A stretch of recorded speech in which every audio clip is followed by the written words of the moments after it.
Kuteleza sio kuanguka. Tumeanguka kwenye mchezo uliopita.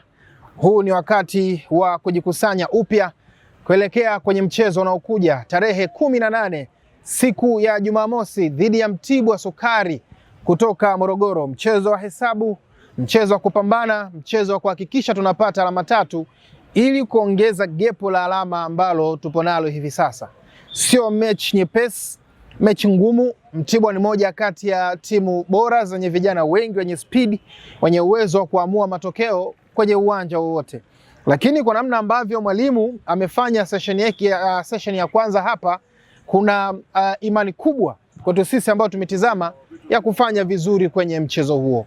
Insha Allah, kwa uwezo wa Mungu tunakwenda kupambana kuhakikisha tunapata alama 3. Tunakwenda kupambana kuhakikisha tunarejesha furaha kwa mashabiki wetu ambayo imekosekana kwa muda mrefu. Sisi ni Fountain Gate, sisi ni timu moja, timu pamoja, insha Allah.